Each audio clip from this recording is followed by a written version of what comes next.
Là, du côté du Quai d'Orsay, on dit qu'on va rapatrier ceux qui sont les plus vulnérables. Alors, il faudra définir ceux qui sont les plus vulnérables. C'est-à-dire peut-être les personnes seules. J'ai entendu qu'il y avait des femmes enceintes. Ce sont ceux qui sont aussi en tourisme là-bas. On a Vincent Moscato qui est avec nous. Bonjour Vincent. Monsieur Marchal, mes respects. Comment allez-vous, Zora, Charles, bienvenue c'est Vincent. mon ami. T'es Comment ça va? Bien. T'es très toujours bien. bloqué à Dubaï. Alors comment ça se passe? Ouais. Parce que tu es un peu notre témoin, notre Alors, journaliste. le rapatriement des personnes en état de faiblesse, c'est ceux qui sont en business, en priorité. Voilà, je voulais te le dire parce que quand même. Nous, en classe éco, c'est Ouais, ceux-là. les mecs qui sont en éco, ils ont dans la bétaillère, ils vont rester à la bétaillère, ils vont partir la semaine prochaine. Ouais, en fait, c'est bon parce qu'il y a eu des messages comme ça sur les mecs un peu faiblards qu'elle est partie en premier. Mais non, c'est les mecs qui sont en business. Bon, voilà, c'est pas très grave, mais c'est drôle. Écoute-moi. Alors, quelle est la situation? Quelle est la Non, situation mais bon, là-bas? Alors, dis-moi. non, mais ça va, c'est du cinéma, les mecs qui chient, tout ça, c'est vraiment des fois, tu sais, ils te font honte, on est des couilles molles quand même.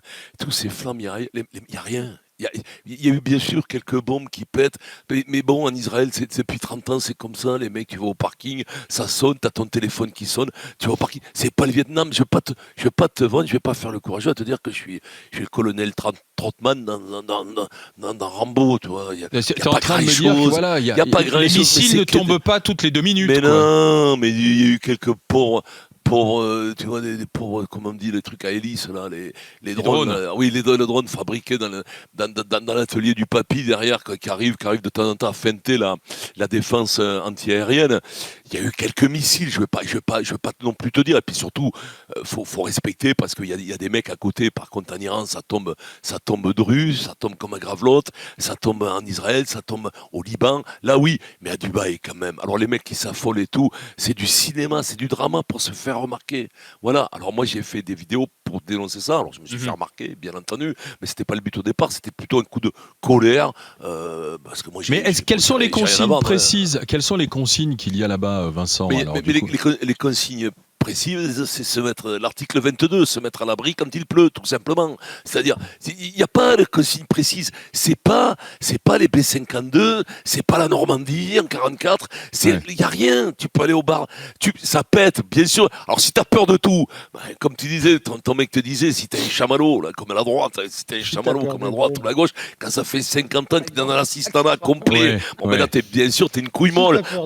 Alors là, tu as peur de tout. Tu as peur d'en traversant le piéton, tu as peur pour ta gosse, mais il n'y a rien. Je te le dis sincèrement. Moi, il y a eu de temps en temps, ça tape un peu. Voilà, l'ouverture de la chasse en septembre. Tu te lèves le matin, tu entends quelques tirs.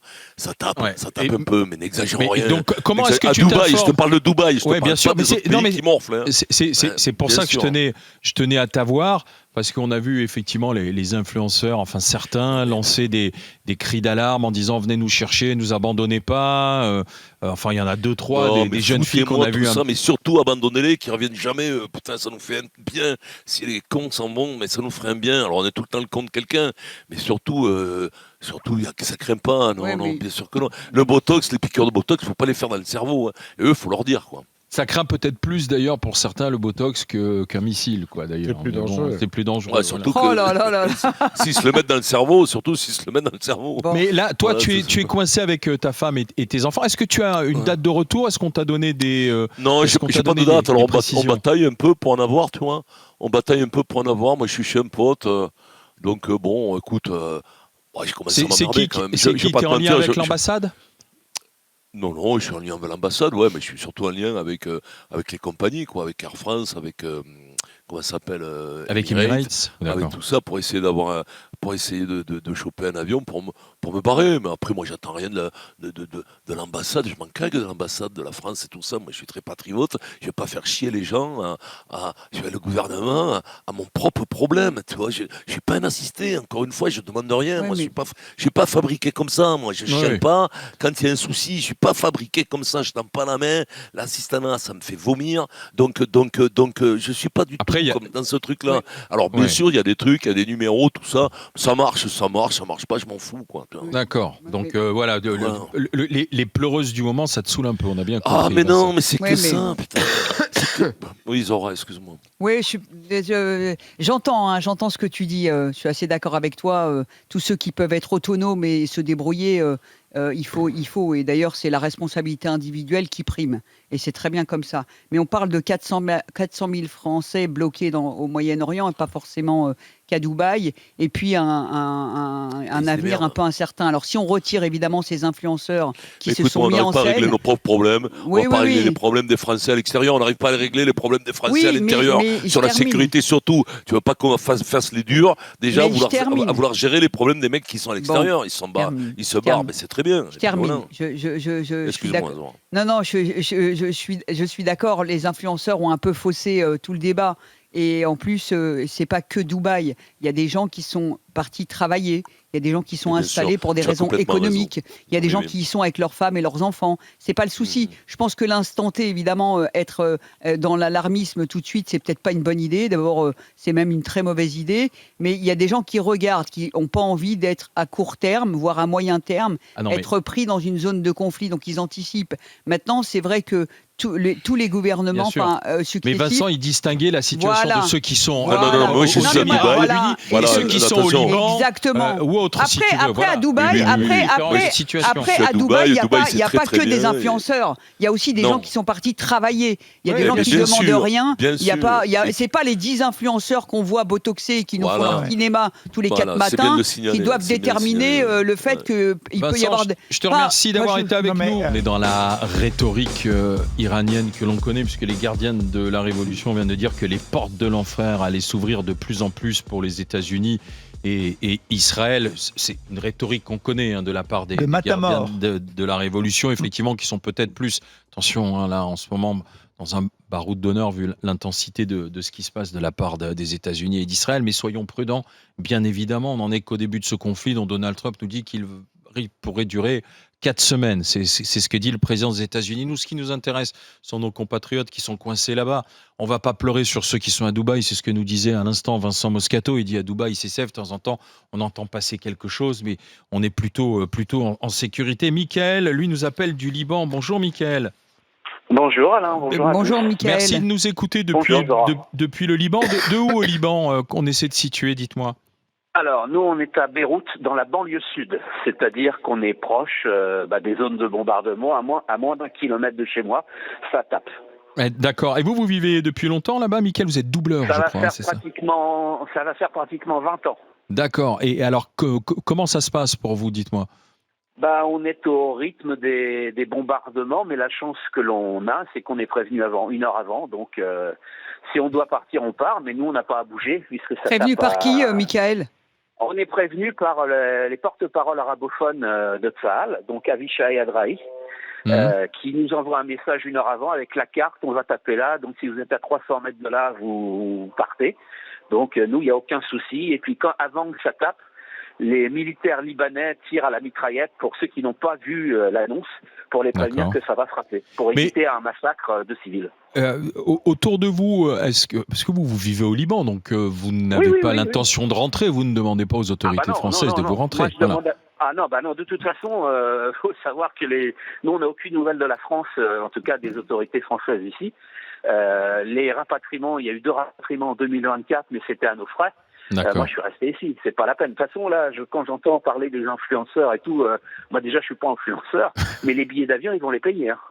C'est pas gratuit. Ça n'a jamais été gratuit. Et là, qu'est-ce que vous pensez de la situation, vous qui vivez au Liban? Vous êtes satisfait de l'offensive lancée par les États-Unis et Israël ou pas Écoutez, satisfait ou pas, nous, ça changera pas nos vies. Parce que ça fait 20 ans que je suis là, donc s'ils nous débarrassent du Hezbollah, merci, tu vois, on les remercie. Maintenant, nous, ça va pas trop changer notre vie. On vit normalement. Ça fait 2 ans que ça bombarde. Ça n'a pas cessé. Alors, ils bombardaient pas Beyrouth spécialement, ils bombardaient le sud. Eux, ils ont vraiment morflé. Et la Beka, là où sont vraiment ces gens-là, nous, ils sont derrière à Darié, c'est un patelin, donc il les tape. Donc on est d'accord, Michael, vous êtes en train de dire que Tsahal frappe de manière très précise les zones où se trouve le Hezbollah. Tsahal tape uniquement les zones Hezbollah, là où ils ont leurs quartiers généraux, leurs militaires. C'est-à-dire le bras armé de l'Iran. Voilà, c'est tout ce qu'il tape. Il tape pas la population libanaise civile, hormis ceux qui habitent dans les zones chiites, malheureusement. Mais non, pas du tout. Le Hezbollah, c'est l'Iran, hein, c'est pas le Libanais. Hein. Michael, je vous remercie de ce témoignage. Merci, Michael. Du Liban. Merci d'avoir été avec nous. Et vous écoutez les grandes gueules régulièrement ? J'écoute en podcast et je vous regarde quand je peux sur RMC Story. Merci Michael. Et écoutez, courage dans ces épreuves que vous traversez depuis longtemps au Liban. Ne vous inquiétez pas, tout va bien. Il y a une capacité de résilience au Liban qui est extraordinaire. Ça, il faut le reconnaître. On voit la différence avec les influenceurs, avec des débris de drones qui arrivent sur un immeuble une fois de temps en temps. Attends, justement, Isabelle veut en parler avec nous. Elle est du côté du Val d'Oise. Et puis, Isabelle, bonjour. Oui, bonjour. Votre fils Isabelle. est à Dubaï, lui. Oui, mon fils est à Dubaï depuis 2 ans, donc il y travaille. Hein. Ah, il n'est pas influenceur. Non, il n'est pas influenceur. Non, il ne les côtoie pas non plus. D'accord. Et comment ça se passe ? Qu'est-ce qu'il vous raconte alors ? Je l'ai eu ce matin, donc justement. Donc lui, effectivement, il disait que il y a eu toute une nuit où ça a bombardé, mais enfin, tous les bombardements, tous les missiles ont été interceptés à 99%, donc par Dubaï. Hein. Alors il y en a effectivement 2 qui sont passés à travers. Il y a un hôtel qui a été touché et puis l'aéroport. Hein. Ça, Dubaï ne communique pas trop parce que pour eux, officiellement, c'était un incendie. Mais enfin après, ils ont bien été obligés de communiquer un petit peu.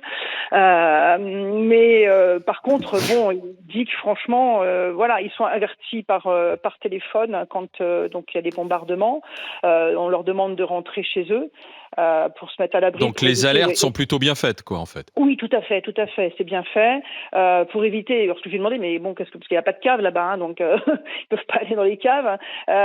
Du coup, il me dit, non, mais ça a coupé. Qu'ils prennent des débris sur la tête. Mais votre fils, il souhaite rentrer ou pas, là, Isabelle ? Pas du tout, mais ça craint absolument pas. Il dit depuis, alors la dernière, en fait, il disait que là-bas, d'abord, il se trouvait vraiment en sécurité parce que d'abord, ils sont interceptés déjà. Et puis, en fait, depuis hier matin, donc derniers bombardements, en fait, c'était à 9h30 hier matin. Depuis, il n'y a plus rien. Par contre, ce qu'il voit passer, c'est tous les avions américains qui doivent bombarder toutes les rampes. Les rampes de missiles certainement en Iran, parce que là ils n'ont plus rien. Après ça ne veut pas dire qu'ils vont pas encore en avoir, mais bon, je pense que c'est plutôt l'Israël qui craint plus que Dubaï en fait. Donc là, mon fils, là, il est reparti dans son espace de coworking, voilà quoi. Donc, d'accord, et il se sent en sécurité. Ce qui est terrible là-dedans, c'est, vous savez, je me demande dans quelle mesure les influenceurs n'ont pas fait ces posts eux aussi pour continuer d'attirer l'attention, faire des vues et de gagner, faire des vues et de gagner encore. Nourrir l'algo. Ils sont plutôt des vues ridicules, oui. Alors attendez, Isabelle, parce que justement on a H qui nous appelle, il est chef d'entreprise, il est à Dubaï lui aussi. Bonjour H. Bonjour, vous m'entendez ? Oui. Très bien. Vous aussi, vous confirmez, vous êtes dans le centre, ça se passe plutôt bien, pas de danger pour le moment, quoi. Écoutez, c'est vrai que depuis le début, personne n'est jamais préparé à ce genre de situation.